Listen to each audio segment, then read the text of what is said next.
Do you want to know what's going round? See what's the talk of the town on Real Talk on the radio today. And welcome to Real Talk Radio 97.5 FM. This is John Rawlings, your host, and I've got a very special guest in the house. I have Mr. Deputy Chief Chris Morales from the Northport Police Department. How are you doing there, Chris? Good, John. How you doing? I'm doing great. So we've done a show together in the last couple months, and now we're going to start our new Northport Police Monthly show to give the citizens of Northport and surrounding area and some insight into Northport PD and the value that it brings to our city. First off, I kind of want to go into one of the hotter topics of right now, which is the 4th of July coming up. How are you suggesting citizens handle the traffic? And what are you, as the police department, doing to set up the strategy for exit after the 4th of July celebration? So, as you know, that takes a lot of planning, the 4th of July that we have at the Atlanta Braves Stadium. And it's a great venue. And it's a place where I think it's great for all the families to come together and watch a fantastic fire show. And I have to say, our traffic unit and our officers have really, over the past several years, learning from the Atlanta Braves spring training games, really have the traffic patterns there down to a science now, to where we get very limited complaints of traffic flowing in and out of there because I think the men and women of the Northport Police Department have done such a fantastic job of figuring out what works and what doesn't work there. So, they have a traffic count there that they will reach maximum capacity, which we have in the past. But once that count is made, then they will put an all stop to any future traffic and spectators coming into the park there to watch the show. So get there. You want to get there early and get set up there for sure. Yeah, fantastic. So, we know there's going to be a large crowd there. I know our presence there, not just with you, but also our fire department. It's a great show of, I don't even want to say force, but leadership within the community, because it does take that kind of planning and strategizing to make sure it all goes well. And just having the Atlanta Braves there does give us the kind of the platform to practice for at least a month and a half, so that we get the exit strategies down right. How long do you think it would take a citizen who is done with fireworks, done with the whole show itself? How long do you think it would take them to wait 15 minutes after the show or 20 minutes after the show, kind of relax a little bit, and then jump in their car? How long do you think it would take them to get out of the venue at that point?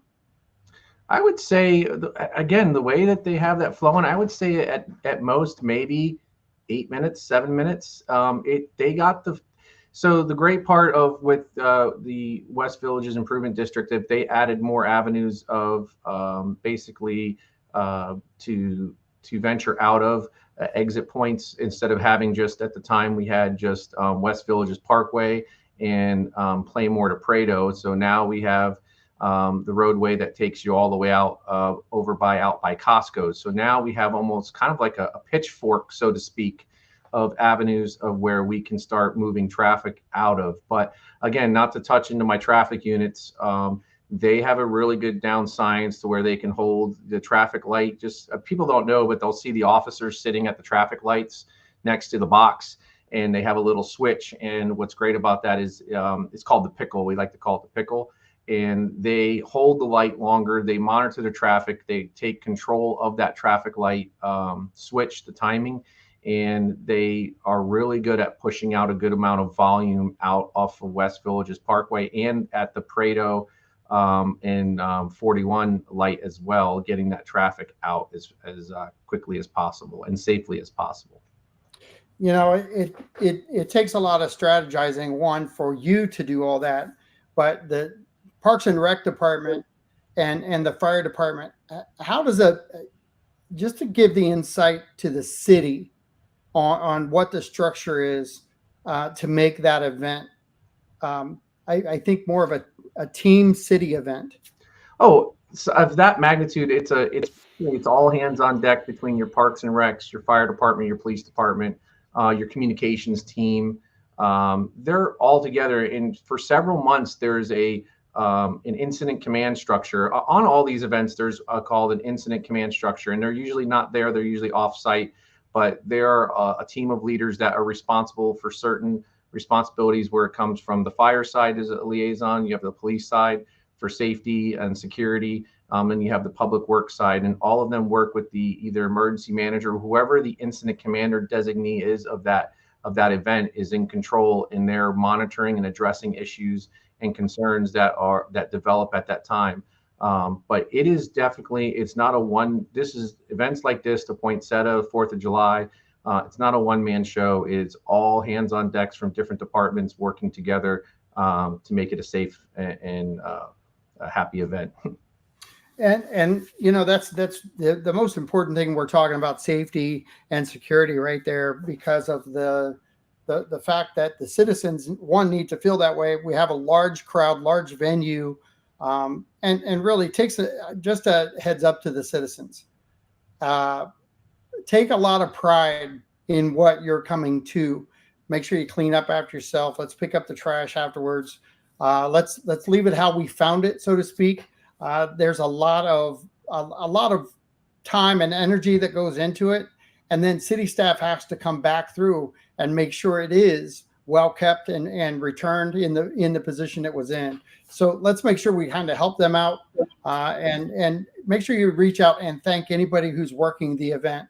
I know I shouldn't have to remind you of that, and I don't want to have to remind you of that, but you know what? It never hurts to say the words thank you for a great event. And if you have any suggestions, you can really get a hold of the Parks and Recs department. You can post it online. Biggest thing I would say is make an email out, send it to Parks and Rec, and detail what you want to see changed or a suggestion you might have, because they are all the time trying to make it bigger and better each time. So I'm going to move on. I want to talk a little bit about the police department, and one of my favorites is because I found out about it at our hurricane event, which is the drone unit. Can we kind of talk about the drone unit and the value that brings on the safety of citizens and our police department as a whole?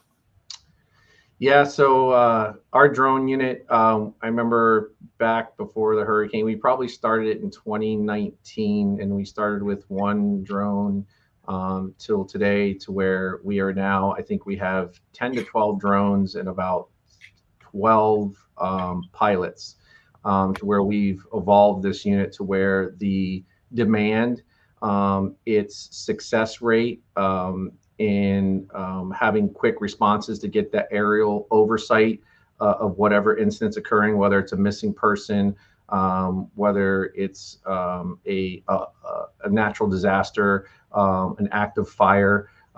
Just a couple weeks ago, we had a pretty good active fire out in the estates.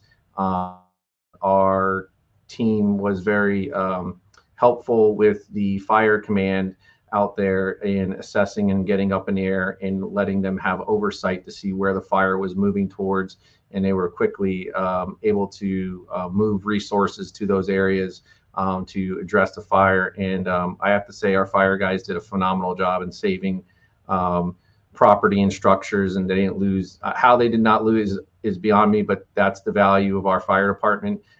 They're a phenomenal team in keeping our community safe. But it was definitely a team effort between the drone units and our fire department team. So the drones is the future. If again, I have to give credit to our chief, our city manager, our commission, that they see when we come and do our budgets that we really put value in money towards technology, where that is the future, and that is what's the driving force of keeping our community safe, our officers safe. And it is proven so valuable that we've added more of those assets to that, to where now other departments are seeing what we're doing, and they're starting to also create drones, drone units within their organizations as well. So the value of having a drone to be rapidly deployed versus calling for the sheriff's office as an aviation unit has been instrumental in quick resolving and capturing of suspects that are fleeing, or a missing person, or an elderly person that has Alzheimer's that's gone wandering off. We've had success rates of a person out in the Carlton that has gone missing and couldn't find their way back. The drone units at night were able to spot the heat source and help guide that resident back to safety. So again, it's just countless success rates of the drones, and we're very thankful that we were one of the pioneers of bringing the drones to law enforcement as a tool here for our officers and our citizens. So several months ago, you and I were at an event together. It was for Northport Forward, and we happened to spend an extra 45 minutes to an hour in the parking lot, and chit-chatting. We came into this idea of highlighting our police department, but I kind of want to show people how I got corrected so they can get corrected. I had this conversation with you, and I kept saying, we've been the redheaded stepchild forever. And you looked at me with this very stern face and said, not anymore, John. Yep. You remember that conversation? Yep. So can you tell the citizens why you said not anymore, John? Again, it's Northport. Northport was always the catch-up city of what everybody else is doing, or relying on other departments to help the city departments. Like, just speaking for the police department, in waiting for resources or getting resources, and sometimes times of the essence of that. And it was being in a position I was in, as like being in the police department, we are always having to ask for help, right? We always have to ask for help, and our partners in law enforcement were always there for us, always, wanting to have a hand. And I always said to me is, I have so much pride in our city and our department, to where I'm like, our department is growing, and he's growing. We need to be up equal, or be the lead chargers in returning that favor, and having those assets and resources, to where not it's only to our citizens quickly and accessible to help whatever issue is going on, for our officers to have those tools, but for our partners as well. And I can tell you, over the past 6-7 years, the department has transitioned to where we're evolving. And when we're evolving, and again, we want to bring up the technology, and the technology to where we've added in keeping our community safe has taken tremendous strides, to where we have made this community so safe that we are becoming known to where, do not come into Northport to commit a crime. The word of mouth is getting out to the criminals. We have instituted, with again the support of our city manager and the commissioners, to see the value of technology that we've been in keeping our community safe when it comes to license plate readers throughout the entire city, some cameras throughout our city, where it gives the tools to our detectives that can help detect and alert if people are coming into our city to commit crimes from other areas that we know about, gives us the heads up. And I can tell you the success rate has been overwhelming to where we have it's called a real-time intelligence center. And that's where all of this data and information comes back. And people go, it's Big Brother, it's Big Brother. It's not Big Brother. We don't have the capabilities of watching everybody's move, or what John Rawlings doing today and where did he go today.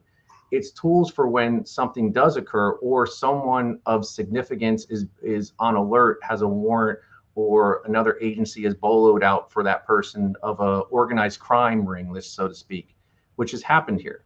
It gives us to say, hey, be on alert and look for this vehicle. So when that vehicle does enter our city, our officers move in and capture and stop and detain them before committing a crime. So our city has taken the position of, doing research of why crime occurs, how crime occurs.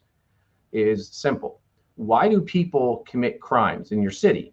Two things is you have the people that are institutionalized here, right, John, that they live in the city, they commit a crime.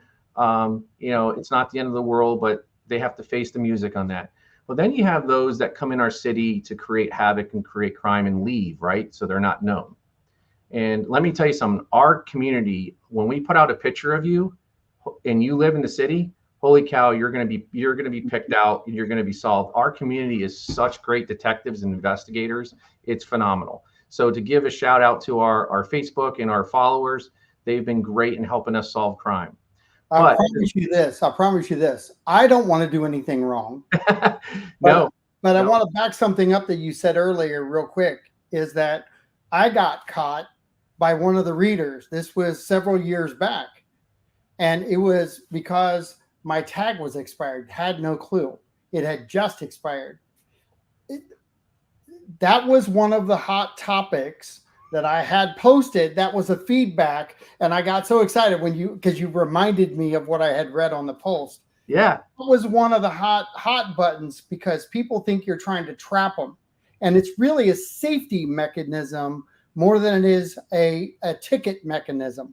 Not that I wanted you to stop what you were doing, but I wanted to reiterate that because there's a real value to that. Because if there was a car that was coming through our town that had a criminal in it that you knew about, that's also a way that you would have been notified quicker too, wouldn't it?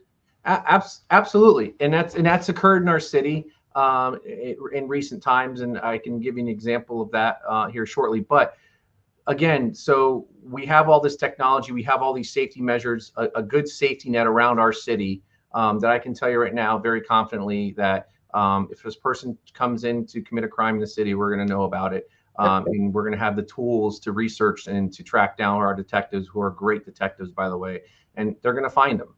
And what our goal is to how do we keep crime down? It's simple. It's really about the risk versus reward. Why do criminals come in and commit crime? If the reward outweighs the risk, they're coming. And it's word of mouth to them going, hey, come to the city of Northport and commit crimes here because it's easy. If the risk outweighs the reward, they're not coming here. And if they do, they're going to get arrested. And the word of mouth is, which is happening, don't come to Northport. So with all this technology that we've instituted and we've created this real-time crime center, and we have cameras in our schools and our charter schools that we can help see, and throughout the local businesses that we can partner with and see cameras. If an event is occurring in a local area, we can utilize partnerships of businesses, cameras to see things live, what's going on. That is so powerful.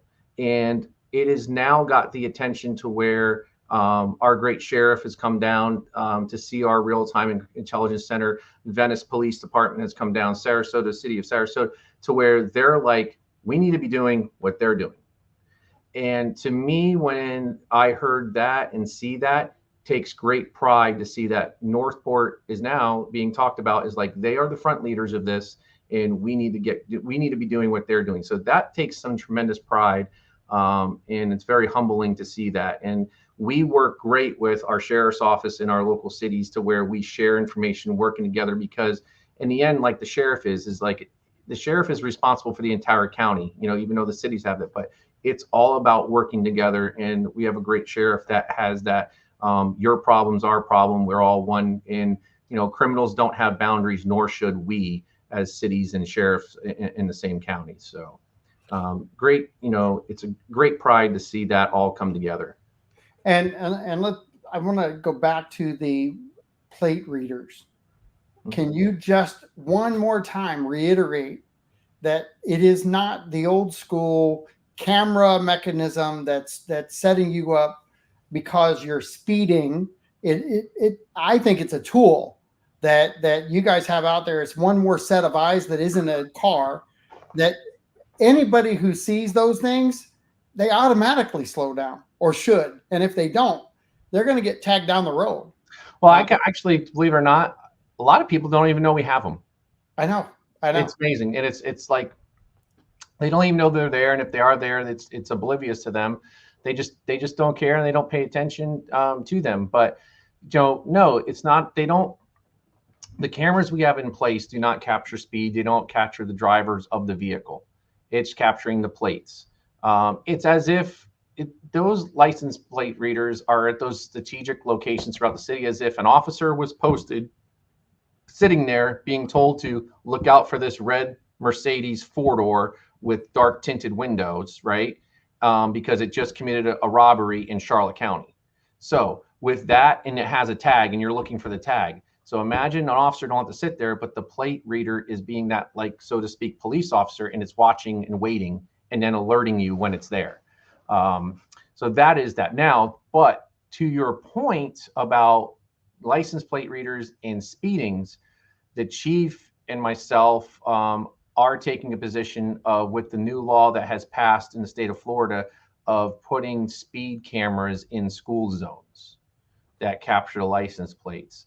We will be instituting speeding cameras in our school zones here very soon, hopefully in the next several months, to where if you are caught going 11 miles over the posted speed limit, you will receive, the registered owner will receive a fine, an administrative fine, no points assessed, in the mail to pay. It's $100 fine. And that fine is broken up in, it's distributed, broken up just like a regular UTC, uniform traffic citation. But it'll be during the entire school hours of when school's in session. It's not just when the lights are flashing. It's while those kids are on that campus too. If you're going 11 miles over the posted speed limit during school campus hours, you will be receiving a citation in the mail. And the chief takes, traffic very seriously. He takes our children's safety very seriously. And the moment the bill was passed, the chief was like given direction of, we want to institute this in our city to keep our children safe. Fantastic. So anyone listening right now, if you have any questions for the Northport Police Department, feel free to put them on Facebook. I'll post them. Anybody who has done it in the past realizes that. If you want to send thanks or kudos or congratulations, because I do want to highlight something. Didn't we have somebody get something? You're smiling, so I'll let you take it.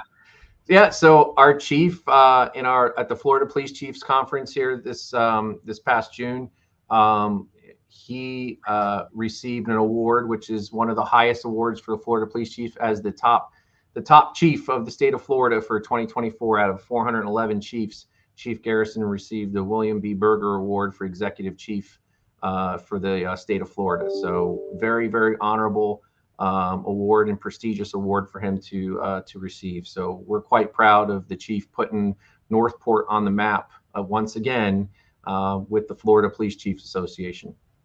And that's important that we highlight what awards are happening within our walls at the city. I ended the show with the mayor last week, or I'm sorry, the city manager last week with, we have a lot of greatness within our walls. Yeah. We're talking about greatness within the walls of the police department alone, let alone outside of that. But we have a lot of pride and a lot to be proud of within our city. Oh, yeah. John, not alone is our dispatcher, Mandy Lorenz, received Dispatcher of the Year through the Florida Police Chiefs Association. At the same time, our chief received the executive. So it wasn't a one award that chief got for, which is the highest, but Mandy Lorenz also received Dispatcher of the Year for the state of Florida, which was awesome.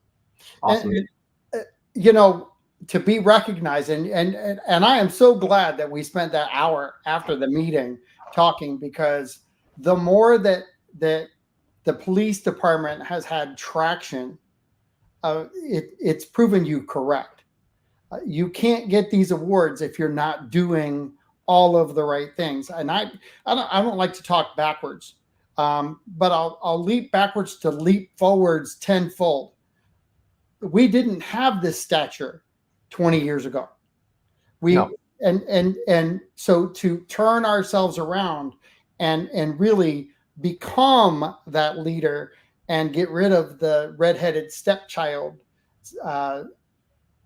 even the police department our recycling program, all, if you went through and you looked at the whole city and took department after department, and I'm going to say this, the permitting department is going to take leaps and bounds when their software is completely installed and everybody's up and running. Absolutely. We're not looking at behind the scenes anymore as far as being below the threshold of acceptance. We're looking at jumping that and getting to the other side. The school zones, I am so happy that we're going to that, because in any area that kids are playing, people need to slow down. That was another question within that post that I had with Bobby Shoddy's group, and it was about people speeding, because we all need to be alerted to slow it down. You said 11 miles over the speed limit. That's a grace period, like unbelievable. If you're doing 11 miles over in a school zone, holy cow, that's still too fast. And the good thing about that too is it does free up our officers from having to be in the school zones to address other areas, because when you have those cameras in place, again, they're like their own officer being there. The eyes are watching you, it's capturing your speed, and it augments our people to be in certain other areas of the city. I don't know, what is it? We have 600 to 800 miles of roads in our city. That's huge, right? So, when everyone's saying I have traffic here, traffic is the number one complaint issue in our city, which again, we've in the past 6 years, we've started up a traffic unit to where we had 0 to 9 officers now, and 2 sergeants, and 2 motors. So motor units that are getting ready to be deployed here, or they already are deployed if you haven't seen them already. But I know we'll be launching a campaign here on our 2 first motor units for our city. But traffic is a very challenging issue right now in our city, and it's not because we're rapidly growing. It's the infrastructure too. There's only so many places you can get to. One side of the city, there's 3 main roadways. You have 41 Price Boulevard and I-75. And some people, if you want to use Tropicare, you can use Tropicare, but that only gets you to Toledo Blade. So there's not many cut throughs to get to one side of the city to the other, and that's been challenging. So another thing that the citizens need to wake up to, and I mean this full-heartedly, because I've been here, I've watched the first building be built.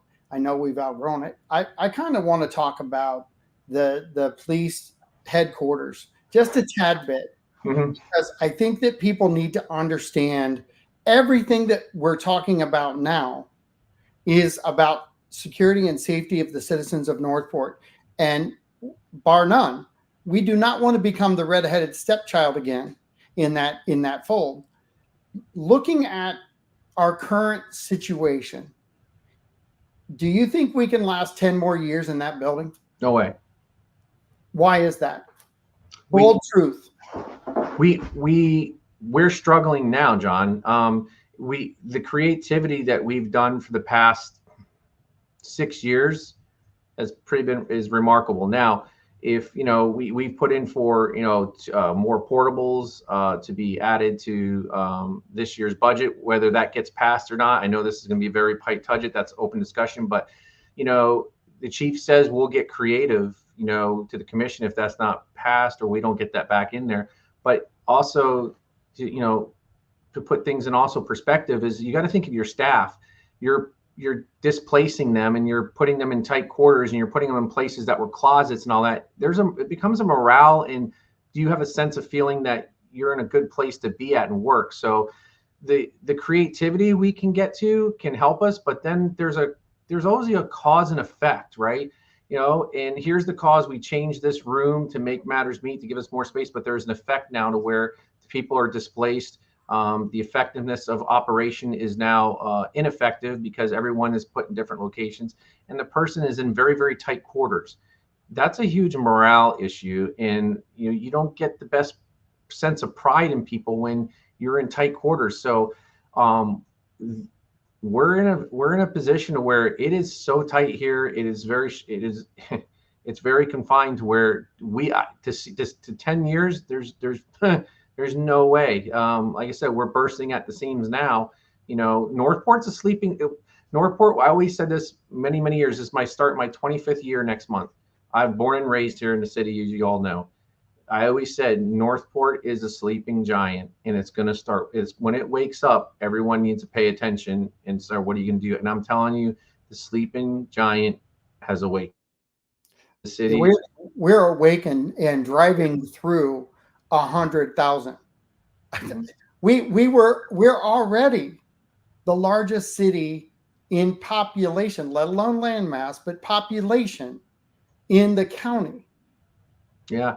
And our professional staff, the professionals that did our strategic planning for how many officers we need per year, and the growth that they used through Bieber, which is what the city follows, they are actually 10,000 residents off right now. They predicted next year to be at 87,000 or 88,000. We're at 95,000. So where we're at right now, they put us at 2030.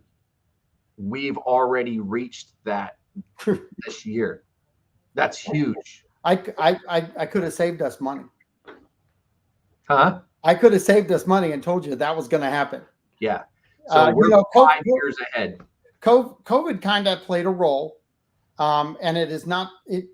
Contrary to everybody's belief, we're still active in the marketplace. We may feel a pinch right now, but it is not. It is not 2008. We are not seeing that kind of a drop. We're not seeing the foreclosures. We're not seeing those types of things. We're having a market adjustment because of the interest rate.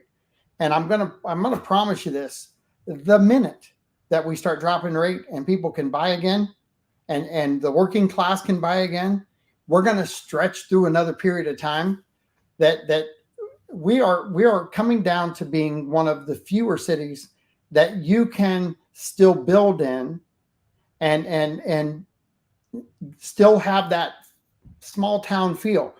We're at 100,000 and we still have that feel. Yeah, but John, I don't know if Northport's going to see that quiet balance of landing that plane, so to speak.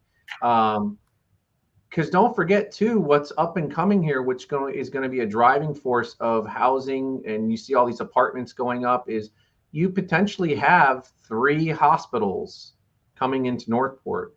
That means you're going to have a workforce that's going to be moving here, coming in here, of doctors, nurses, and specialists that are going to be moving here into the city. Yep. And that's why you see all these apartments coming up, and a lot of it has to do with apartments, but you're going to see a lot of development booming still because of, these hospitals and other big, box retailer. The box retailer Costco's, I don't know if you've been there. I went in there the other day, and holy cow, it was like it's every day is a grand opening in Costco's. It's quite amazing, but it's just amazing how many people are coming into the city, moving into the city daily, and we're starting to see all of these. I never thought we would have a Costco's in Northport. It's amazing. It's absolutely amazing. And the ironic thing is we've been driving from Northport to Venice to do things. Now Venice is driving to Northport to do things. Yeah. That area of Welland Park and how that's turning out, and the experience that we're going to provide shoppers from all areas now. Yeah. Coco Plum. I remember when Coco Plum opened up, and everybody said, well, it's a strip mall. It is like the strip mall. Yeah. It is. And I think right now, Charlotte County is still trying to figure out how to compete with Coco Plum, which is vice versa what it was, 2020, well, in 2000 when I moved here. We didn't have a strip mall. We didn't have anything like that. We were going to the mall.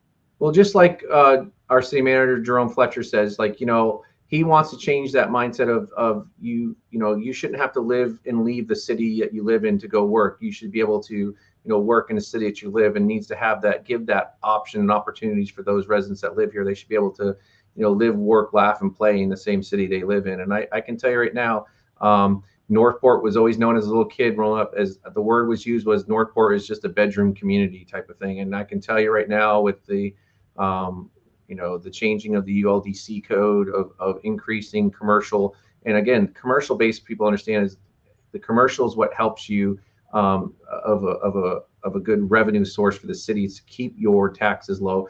Rooftops, residential rooftops alone cannot sustain a city of this size. You need more commercial, and the city has some great experts in those seats between the director and the deputy director of our NDS, our phenomenal team that knows what it takes for a city to thrive and to operate efficiently and effectively to keep taxpayers, our tax base down, and it's increasing, the commercial base here in the city, because the city back then was just as, it was about, Elena put it best, when they sold these lots from general development, it was about selling lots to citizens, not developers. So they wanted to create as many residential lots as possible to sell those off. And those plots have never been changed for several decades. And, until this now saying, hey, listen, with this city growing and with what we need for increased services, we have to increase, what was it, 8% was our commercial land. The Right. average is 20 to 30% of commercial base. That is a significant difference. So them trying to get us up to 16, 18, whatever percent is definitely a need for this city. How does that correlate with police and fire protection for the citizens? Because another post on that same question I put out, another response was, stop raising our taxes. We haven't really, in the city, we haven't done any really tax raising of any significance. And that's the wake-up call. I'm not going to say your land value hasn't changed, because that's a county thing. That's not a city thing. So there's a direct difference between the two. So a lot of people get confused because they're not understanding that the city of Northport doesn't control that tax. The county does. That's correct. And so we also have to budget for other things. So our tax base and our tax burden, and I'm glad you brought this up, because the citizens need to actually understand that we are a residential city. We are not designed at all right now to be a commercial-based business city. We're truly always going to be, even if we hit 14%, we're always going to be a residential city, because that's how we were designed. It's in order to change that, there's got to be massive purchase and massive planning on whoever comes in and individually purchases lots. Now, the rezoning, there's a value in that too, and people need to understand the value and the offset. And they also need to understand that in Northport Forward's meeting the other night, they were talking about water and sewer and how that water and sewer was going to impact the citizens today. He said flat out it was 900 years projection for the city of Northport. There's no funding for it. You got to have funding. But if we're going to widen the roads and we're going to transition that, the people on the roadways, their property values are not going to hold. But giving them another way to do it, which is commercial, it's an eye-opening experience when you have another option to sell your property. Absolutely. And so the change there, and I tell this to people all the time, and it kind of makes them wake up a little different. Right now on 41, by the library on 41, those houses are already multi-use. None of them have transitioned. Well, if not only that too, is if anybody's ever ventured up into Sarasota, like Bay Vista, Beneva, or down in Cape Coral, like Sutherland, Del Prado, or any of those roadways, those main roadways, and you go and you see on some of those main roads that there's houses, right? There's houses that are actually commercial. They're like doctor's offices or daycare centers or whatever, which tells you at one time, right? At one time, those were plotted as residential, but then rezoned to commercial. Now, whether they knocked the houses down eventually or kept them and used them as a business, that's was left to be seen. But I think Elena Ray and Lori Barnes have done a fantastic job on really trying to get it out to the residents and answer their questions on, hey, listen, it's not that simple that you're just gonna, have your house here and next door to you, there's gonna be, a business next to your lot that's rezoned. No, they would have to meet certain stormwater drainage, and they would have to meet this to build some type of business to where they would have to get multiple lots eventually to buy up. And I think they really tried to explain to them that your house is your house. You're not going to be pushed out, and if you sell it, it's not going to stop you from selling your house. I think they've done a really, really, really good job in trying to, walk our residents through the steps that are those that are going to be affected in those rezoning areas. So you're born and raised here. You've been through all this your whole life. Mm-hmm. And the reality is, I moved here from Columbus. Other people have moved here. They moved in, and their statements are, they're taking our forests. All right. So I just want to throw this out there to be very, very clear. There isn't one city commissioner that wants all the trees gone in the city. There isn't anyone in staff or city manager who wants all the trees gone. That's not the goal. There's no one who works directly for the city that wants the trees gone. But you got to wake up, folks. The reality is the land is owned by someone else. Those are already purchased, and the city doesn't own it. Yeah. And Elena Ray, again, the other day, if you want to watch a very, very good, insightful video, Northport Forward has it posted on their webpage. You can go to my, back 3 or 4 days on Facebook now and watch that whole video that the city put on. They did a Q&A. Our city manager, Jerome Fletcher, did a great job.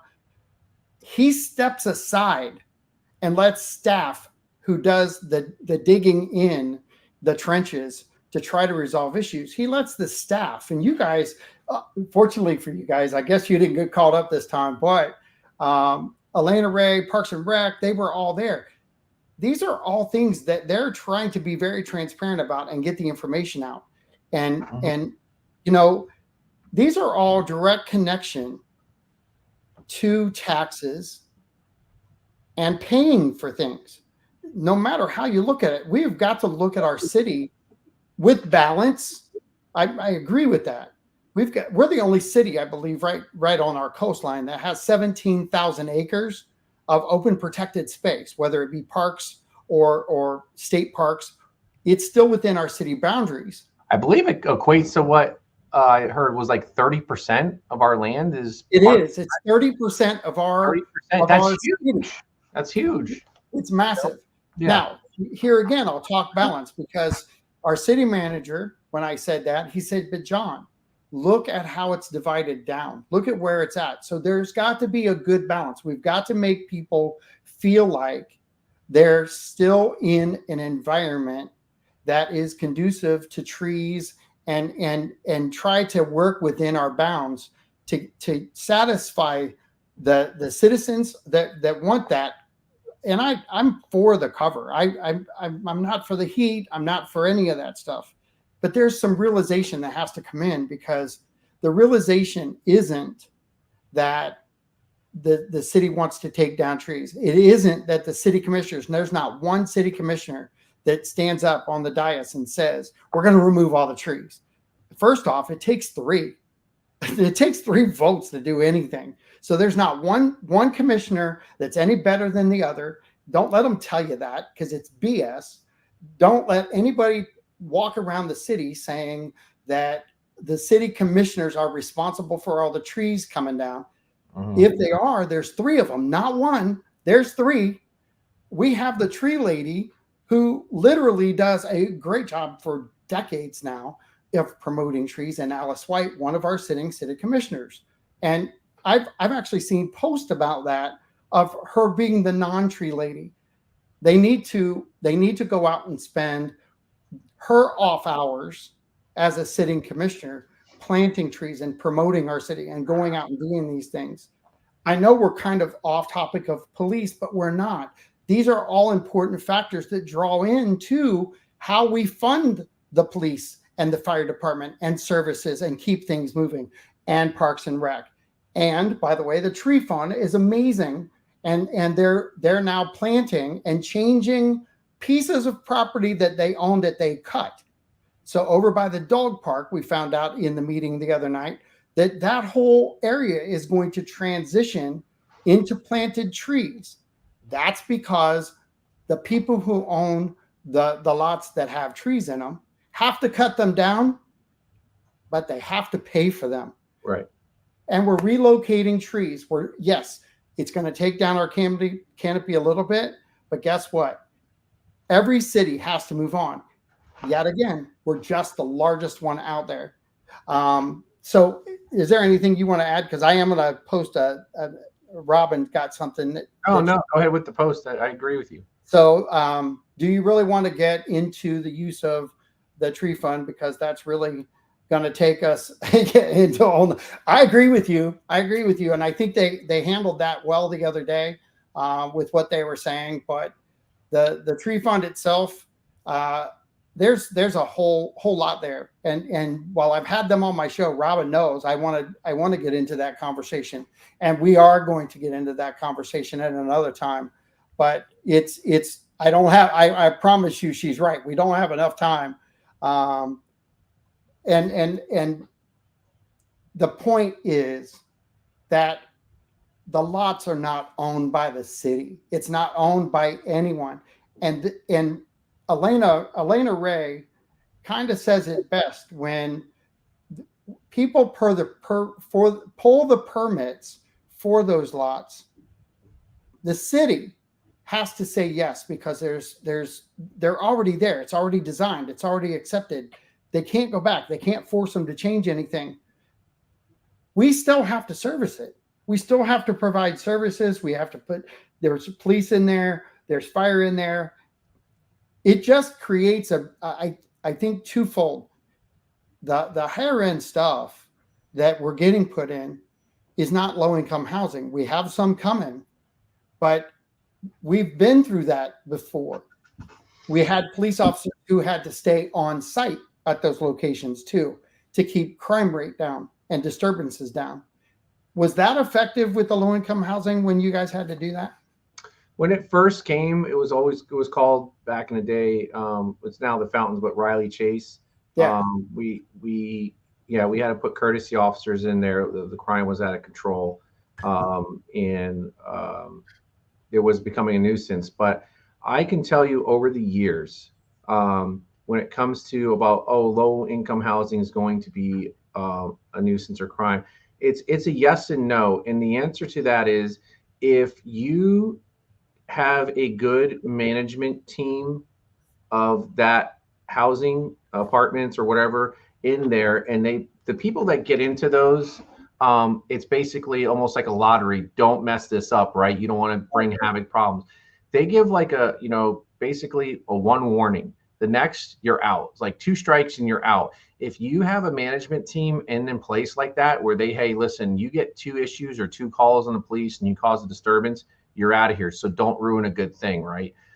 When you have a very strong management team in place at these types of low-income housing communities, it will be there won't be problems. I can tell you right now, I've seen it. When you don't have a strong management team there, and we're called upon all it, that's where the problems begin. So it's a team effort between the police and these management teams of these low housing income apartment complexes to work together. But I tell you, I've seen some phenomenal management teams that basically they don't mess around, and people know that, hey, listen, you're getting a good rate, a good price, and times are hard right now. Don't ruin a good thing. And they stay, they stay on their P's and Q's. They don't want to mess. They don't want to ruin a good thing. And that's important for the citizens to hear that too, because the police department as a whole is there to protect. And I'm going to say that, or ask you this: do you focus in on higher areas of crime more or less? More meaning like, has it increased more like in the Well, city? as in, if you see an area of a crime rate increase, doesn't that draw attention to your? Oh, absolutely. That's we call that ILP, intelligent led policing. So we constantly weekly meet and we do monthly stat reports to see where the crime's occurring in our cities, and we call them hotspot areas. And what we do is we drive the force of more of a proactive approach, more visibility, or depending on what it is, whether it's burglary suppression, theft suppression, drug suppression in certain areas, and we will saturate the area to either stop it, arrest those that are committing it, or push them out. And if we push them out of our city limits, great. If we push them to a different location in the city, then we'll shift our resources there until we keep pushing them out of our city, or stop them or arrest them. One of the two. I like that. And what'd you call it? What was the name of the program? Oh, intelligent led policing, Yes. ILP. Yeah. I simply put, relocation program. Yes. Yes. But I mean, a lot of law enforcement needs to do that, and with the technology that's advanced so much in today's, from the ILP started, cops, we call it, started, ComStat it was called, started in New York City in a basement, and it started with little thumbtacks on a map, to where now it's evolved today, where there's software and data stuff to where you can get instantly. Right now, I can pull up a dashboard, and my commanders and command staff will know, hey, this is an area where you need to start focusing on, that we're having issues and to address. And I can tell you right now, the team out there, our police department, our men and women out there working the streets right now, do a phenomenal job in being proactive, and they're definitely not reactive. They're very proactive in keeping our community safe, and keeping the bad out of our city. So I want to go we've got a couple minutes left, but I want to kind of go back to the drone for a second, because I was watching a war video update, and I'm talking current war. The Ukrainians have drones. It is so sophisticated now on the battlefield that they track down one guy. And what they were saying was the most terrifying moment for any soldier is to have that drone overhead, because you can't lose it. You're not going to outrun it. They're going to spot you. They're going to do their thing, and they're weaponized. Oh yeah. Yeah. So I will say this, and I want to kind of go back to that for a second, because the direct connection to safety for our officers is this new technology. And it's also protecting the citizens of Northport, because you're able to track things down different. You're able to look at things different. Even with the hurricane, the data that came in from the hurricane to give information to the city, and I'm going to tie this into 97.5 FM for any citizens out there, is now directly connected to the city of Northport, and all of your hurricane updates are going to be live from City Hall. We're going to get live information on 97.5 FM. You need to remember to share that information, because once again, that's a conversation you and I had, and I kind of seen your smile there a little bit, because technology is your thing. Technology is always been my my big thing here, that I've taken position of leadership here to give the tools to the men. I wish the tools that are instituted now to our detectives and our officers in the field, I wish I had that when I was in the field back then, because it was like, back in the day when I had to try to figure out who did it, it was knocking on doors or hoping for that one person to call in a tip to give me that one lead to go point in that direction. Now the tools are there, it's at their fingertips, and it's just so great to see that what people are being held accountable and captured. But back to your drones, the future of the drones, to give you a perspective. So what the military has is leaps and bounds to what law enforcement has. Like, the technology is so far advanced what the DoD has before we would even get our fingertips on it here in the law enforcement sector of the police departments here in the country. But they the future of the drones, like when our new headquarters on the 3rd floor will actually have, a observation, because this is the future of Chief and I doing research of where are the drones going in the future for law enforcement. They will eventually be able to take off, and a lot of agencies up in out of state have these already, and we're going to be instituting here because it is the future. Like I said, there's going to be a platform on the top roofs where drones will be landing and taking off and flying and responding to calls. There will also be drones in the future, to imagine this, on top of roofs of police cars, to where as an officer, imagining our real-time intelligence center is kind of like a dispatch center, to where they see a map of a city that gets called out, to where there's an officer close by, but there's another call down the street of someone with possibly a gun walking down the street. Yep. Imagine that the officer's tied up in this call, to where that drone can open up from the rooftop, deploy, respond, get a quick eyes on as other units respond to see, is that a gun or is just it a stick or whatever, and keep eyes on that person and keep where they're going. And then if all is good, that drone can be monitored from our real-time intelligence center, flown back and dropped back onto the roof of the car, and the box closes in, and the drone's locked back into the car again on the rooftop. That is going to be the future of law enforcement. It's coming. It's there. It's testing. So it's very phenomenal to see that to help with that. Seconds matter on critical incidents, John. So and I have to say is that we are the leaders of that. Every second matters when there's a critical incident. What we have today, God save us all from such a day. Those were here during Denise Amber Lee. I was the lead detective on that.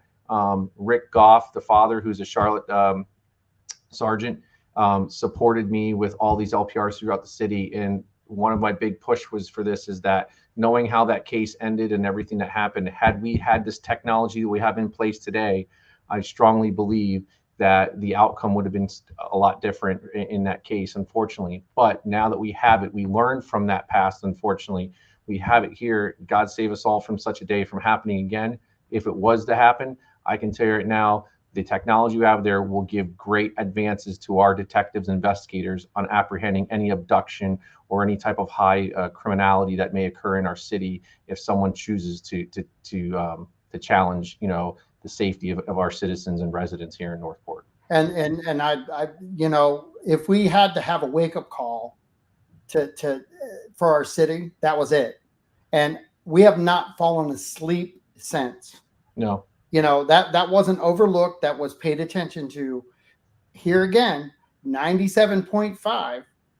I'm sure you guys would utilize that system to get the information out on the radio if that situation were to occur again, because again, alerting the citizens to pay attention and keep their eyes out on the road, that's a major event. That's an emergency situation for the citizens. Yeah. So to answer Robin's questions of, do your drones have heat sensor capabilities, or are they strictly surveillance at the moment? I don't even like to use the word surveillance, because they're not really surveillance. They're there for the observation, right, to see what's going on. So the answer is we do have heat sources for at nighttime, Robin. So again, like to give you that perfect example, that person was missing out in the Carlton. We used heat. That's how we found her, was the heat sources of her body heat, and was able to direct her back in, and our officers out to her and bring her back safely. But it was also for suspects that flee for us and they're hiding in the woods, and our officers are close by. It can detect that as well. So yes, not all of ours have them, but a few of them have them, and those units are deployed for our nighttime officers. Well, out of all the listeners that are out there, Robin knows how to play the game, because she definitely posts. And I love you, Robin. Thank you so much for doing that. Thank you, Robin, for the great questions. We're about 4 minutes past our time. Is there anything that you would like to add for our exit? No, it's just, again, I just want to thank the listeners, and I want to thank you for having this. I think this is a great way to get information out and clear the air about any rumors, about things that are occurring. Sometimes getting it from the source is a great way of getting effective communication. But one of the things I was asked on another podcast for the city is what do I tell residents that moved to Northport, since I was born here and raised here and all that? I tell them that they made a good choice, because Northport is a safe place to raise your kids and your family, to live, laugh, and play. So, and that's not just garbage. That's fact. yes. Yeah, and you know, I've been here since 2000, and you know, the police department, I've watched it transition. I've watched the city transition. Anybody who thinks it's going to slow down is out of their mind. They've got to wrap their hands around it. I know Robin's wrapping her hands around it. I'm wrapping my hands around it, because we agree on some topics. I'm sure we don't agree on others. The point is, talk to people, start having conversations. There's always a middle ground in there somewhere, and the odds are you're not off. You're not off on the thought processes and what you really want and what you would like to see. Because do I like to see the trees gone? No. The reality is, don't own the land, so somebody's going to cut them down. The end result of that, Robin, you and I agree. We need to have more clarity on the tree fund side of things. But you know, that is another great show to have. But wrapping your hands around the city and realizing that if the city doesn't keep up with the service side of things, it's not hard to lose grip of the police department and the fire department. It's not. No, it's not. And that, again, that's why we're trying to play catch up. You know, the city manager and commission has been pushing this with our, again, in closing, is that why we had that firm come in and say, hey, listen, this is where your department's at. This is where you guys need to be and should be with population and officer staffing. You need to get here, because if we don't stay ahead of the curve or equal to, and we like throttle back, that's when stuff is going to become out of our control, because I just don't have enough staffing and resources to respond. And that's where the risk versus reward, start to outweigh the risk, and we're going to start to lose the battle.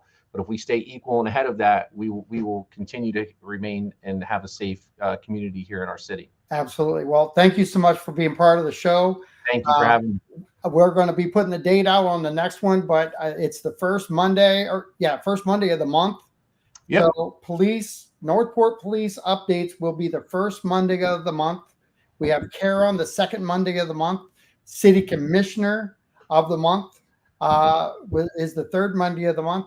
And then the fourth Monday of the month, we usually try to slide other information in that becomes available. So it's out there. It's ready to go. This Friday, tune in this Friday, because our emergency disaster department in the city of Northport is going to be coming on to give us an update on everything related to any emergency, but really focus in on the hurricanes. We are now on our third named storm, by the way. So we have got to pay attention this year. We've got to pay real attention that's out there. Absolutely. And really 97.5 FM for all your emergency broadcasting needs from the city of Northport, and the great partnership that we have. I appreciate your time there, Deputy Chief, and thank you so much for being part of the show. Thank you for having me, John. All right, buddy. Talk to you soon. See ya. Bye-bye.